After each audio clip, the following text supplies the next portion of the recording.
শাহবাগ অবরোধ শিক্ষকদের। দৈনিক সংবাদ দিগন্ত পত্রিকার সাথে যুক্ত আমি মাহবুবা জান্নাত মিম।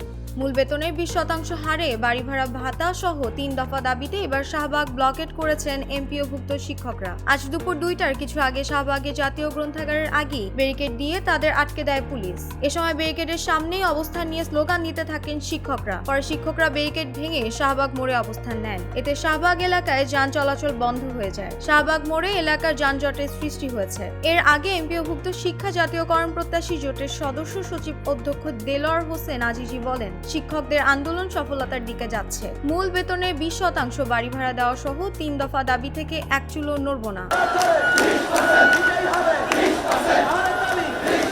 চিকিৎসা ভাতা 1499 টাকা হলেও হবে না, আর কর্মচারীদের উৎসব ভাতা 75%ই দিতে হবে। আন্দোলনকারী শিক্ষকরা জানান, দীর্ঘদিন ধরেই তাদের ন্যায্য দাবি উপেক্ষিত হয়ে আসছে। সরকার তাদের দাবিগুলো আমলে নিচ্ছে না বলেই তারা রাজপথে নামতে বাধ্য হয়েছেন। শিক্ষকদের 3 দফা দাবিগুলো হলো মূল বেতনের 20% হারে বাড়ি ভাড়া ভাতা, 1500 টাকা চিকিৎসা ভাতা এবং কর্মচারীদের জন্য 75% উৎসব ভাতা প্রদান।